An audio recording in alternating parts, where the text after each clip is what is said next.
नमस्कार, बुंदेलखंड 24/7 में आपका स्वागत है। मैं राजेंद्र सिंह और आज पेंशनर्स एसोसिएशन के रिटायर्ड शिक्षक हमारे साथ मौजूद हैं। आज ज्ञापन सौंपा गया है इनके साथियों के द्वारा।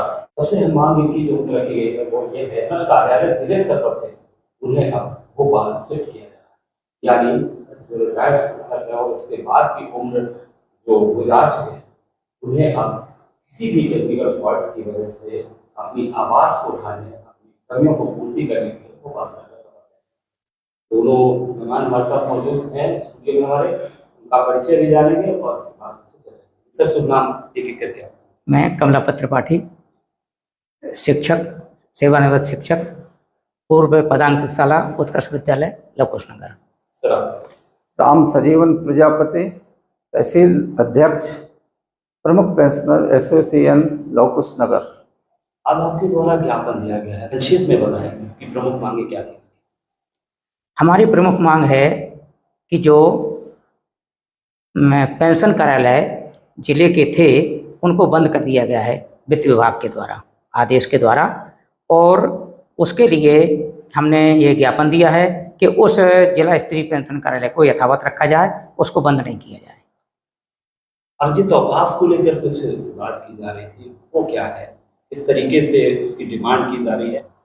जी भाई साहब, ये जो है लवकुश नगर और गहुरियार का बहुत बड़ी समस्या है। मैं अपनी बात ही बता दूं कि मैंने 43 वर्ष नौकरी की। इतने प्रकांड विद्वान जो आहरण संवितरण अधिकारी थे, उनका नाम लेना चाहूँगा।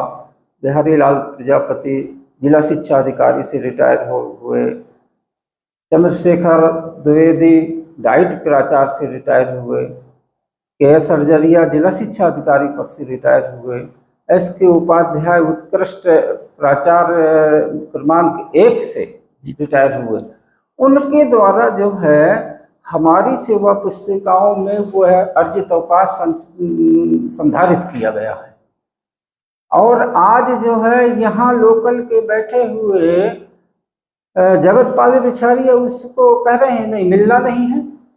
हम उस जमाने में पात्र थे, अगर चाहते तो उस जमाने में ले लेते, अपना नकदीकरण प्रचार करने को तैयार थे।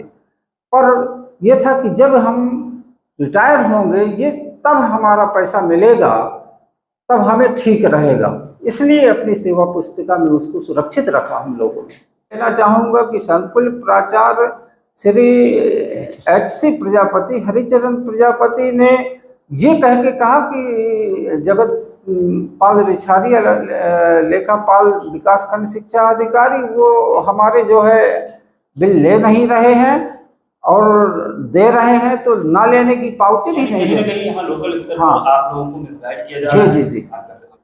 जिला सीओ मैडम तपस्या परिवार जी ने हम सभी जिले के जिनका भी अर्जित अवकाश था, डीए एरियस था या कोई भी समस्या थी रिटायरमेंट शिक्षकों की, उनको बुला करके उनका आवेदन लेकर के संबंधित विकासखंड शिक्षा अधिकारी को, संबंधित संकुल प्राचार्य को और उनके काम करने वाले कार्यालय के बाबुओं को खड़ा करके हमारी समस्या का निदान किया।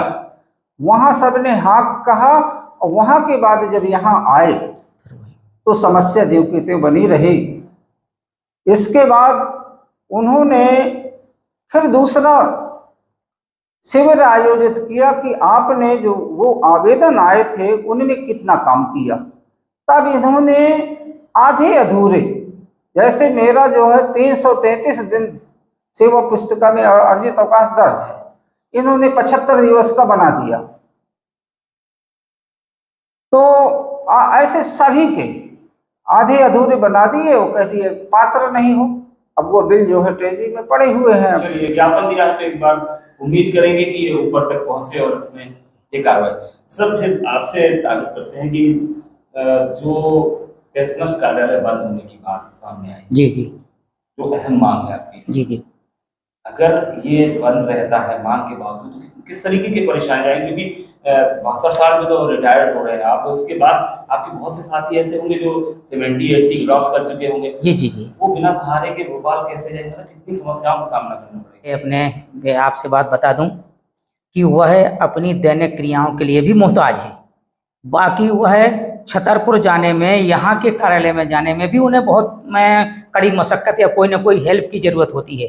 या तो वो ट्राइसिकल में जाएं या कोई अन्य आदमी उनको बैठा के ले जाए, गाड़ी चला नहीं सकते, चल सकते नहीं हैं। अनेकों लोग आर्थराइटिस से पीड़ित हैं, घुटनों की बीमारी, किसी को शुगर है, किसी को बीपी है, किसी को अनेक बीमारियां हैं। तो मुझे तो लगता है कि यह पेंशनों के साथ बहुत बड़ा अन्याय है।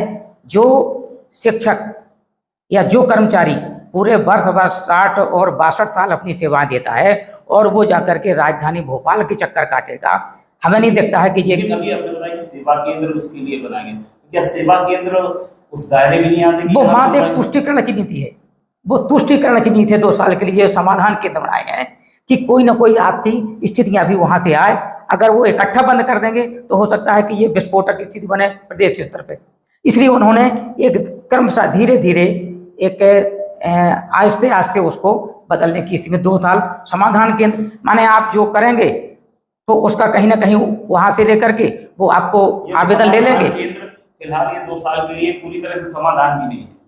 नहीं, इसका कोई ठिकाना नहीं कि 2 साल कहा है, उन्होंने दिया है लिख करके वित्त विभाग के आदेश में, लेकिन 2 साल के पहले शासन की मर्जी है, चाहे जब बंद कर दे चाहे जब लागू कर दे। ज्ञापन में एक जिक्र है मध्य प्रदेश छत्तीसगढ़ से जुड़ी हुई एक सेक्शन विलोपित करने का, वो क्या है, उसका आशय क्या है और उसकी वजह से आखिर क्यों आप लोग डिमांड कर रहे हैं कि वो विलोपित की जाए? धारा ये धारा 49(6) ये 2000 में जब मध्य प्रदेश से छत्तीसगढ़ का बंटवारा हुआ उस समय ये लागू की गई थी और उस समय के बाद ये 2000 तक के लोगों के लिए था कि 2000 तक जो कर्मचारी हैं या मध्य प्रदेश के या छत्तीसगढ़ के तो उन पर तो लागू रहेगा, और 2000 के बाद इस पर कोई लागू किसी भी कर्मचारी पे लागू नहीं है।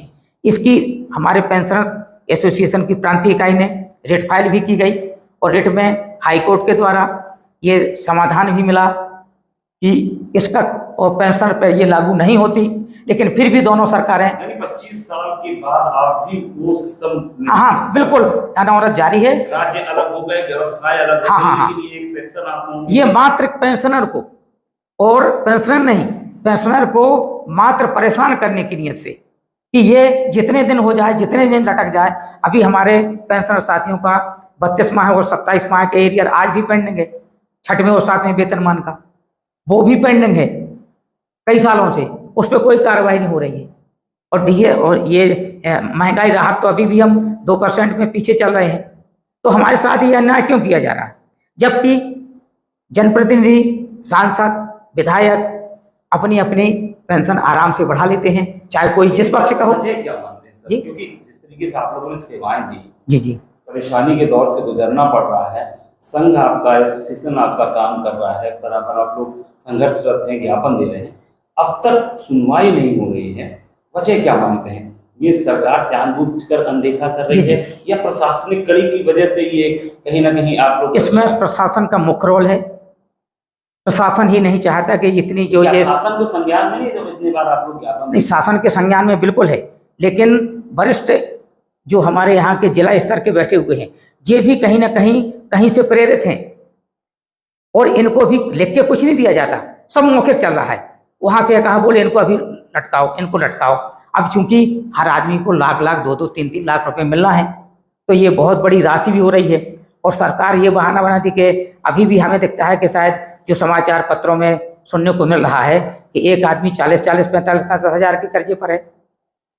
तो ऐसी स्थिति कहीं ये सिर्फ पेंशनर के लिए लागू हो रही, अन्य जनप्रतिनिधि और चलिए इस ज्ञापन के बाद कितनी उम्मीद है जाके, आपको क्या लगता है सुनवाई होगी? क्योंकि अब तक सुनवाई होगी और नहीं होगी, जब तक सुनवाई नहीं होगी हम अपने मिशन में रहेंगे। एसडीएम साहब से बहुत अच्छी बातचीत हुई है, उन्होंने सहर्ष हमारे इस ज्ञापन को स्वीकारा है, एक एक बिंदु को पढ़ा है और जो विकास खंड स्तर की जो समस्या अर्जित अवकाश की है उन्होंने बीओ और संबंधित प्राचार्यों से बात करने के लिए कहा है और ये कहा कि मैं जो है इसमें संज्ञान लेकर के निराकरण कराऊंगा। थोड़ा स्टॉप जाऊंगा, जब जिला सीओ जो अपने आप में सक्षम एक आईएएस है और कलेक्टर है, उनकी बात को उस तरह से टाल रहे, तो क्या लगता है एसडीएम इतना प्रभाव कर पाएंगे?